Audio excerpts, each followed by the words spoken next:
வணக்கம் நண்பர்களே, விவேகம் வீப்ளஸ்லேருந்து டாக்டர் ஆனந்தராஜ். இந்த காணொளியில் நாம் அறியிருக்கின்ற பாடத்தலைப்பு ஆசாரக்கோவை என்ற ஒரு தமிழ் நூல். அதாவது மனிதன் பிறப்பிலிருந்து இறப்பில் வரை என்னென்ன நடைமுறைகளை பின்பற்ற வேண்டும் என்ற ஒழுக்க நெறிகளை கோட்பாடுகளாக கூறும் நூல் ஆசாரக்கோவை. அதாவது ஆசாரத்தை ஆச்சாரம் என்றும் அழைக்கப்படுகிறார்கள்.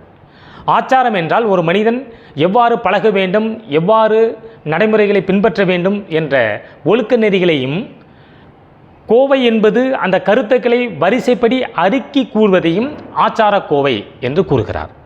இதனை இயற்றியவர் பெருவாயின் முள்ளியார் என்ற புலவர் முனிவரும் ஆவார். இவர் கயத்தூர் என்னும் ஊரின் கடம்பின் பெருவாயில் என்னும் ஊரே இவரது ஊர். இதனால் இவர் பெருவாயின் முள்ளியார் என்றும் அழைக்கப்படுகிறார். இவர் ஆசாரவித்து என தொடங்கி ஆசாரம் வீடு பெற்றோர் என 100 அடிகளை செய்யுள்களாக தந்துள்ளார். அதில் ஒரு சிலவை மற்றும் நாம் காண்போம். 1. நீராட வேண்டிய சமயங்கள், அதாவது அதிகாலை 1 மாலை 1 என்று 2 வேளைகளில் நாம் நீராட வேண்டும் என்றும், நீராடும் முறை என்பது முதலில் நாம் நீராடும் பொழுது ஆற்றிலோ குளத்திலோ அல்லது வீட்டிலோ குளிக்கும் பொழுது முதலில் முட்டுக்கால் வரை நனைக்க வேண்டும். பின்பு இடுப்பளவில் தண்ணீரை நினைக்க வேண்டும். பின்பு கழுத்தளவில் தண்ணீரை நினைத்து தலையில் தண்ணீரை ஊற்ற வேண்டும் என்று சில கருத்துக்களை கூறியுள்ளார். 6 குளங்களில் குளிக்கும் பொழுது எச்சிலை தண்ணீரில் உமிழக்கூடாது, சிறுநீர் கழிக்கக்கூடாது போன்ற கருத்துக்களையும் அவர் ஆசாரக்கோவை என்ற நூலில் குறிப்பிட்டுள்ளார்.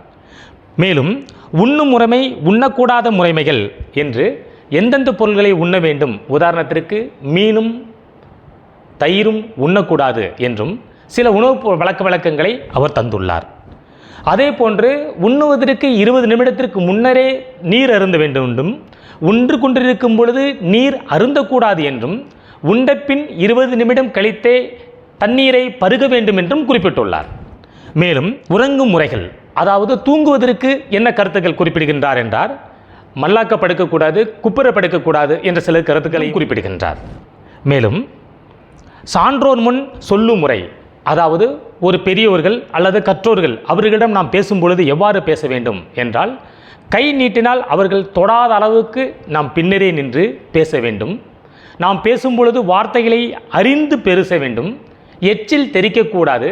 அவர்களது கண்களை பார்த்து பேச வேண்டும். சில கோட்பாடுகளை இவர் முன்னரே நமக்கு தந்துள்ளார். இந்த ஆசாரக்கோவை நூலானது ஆரிடம் என்ற வடமொழி நூலை மூல நூலாக கொண்டு எழுதப்பட்டுள்ளது.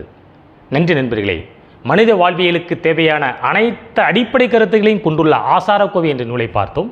வரும் காணொளியில் வேறொரு அறிஞரை பற்றி அறிவோம்.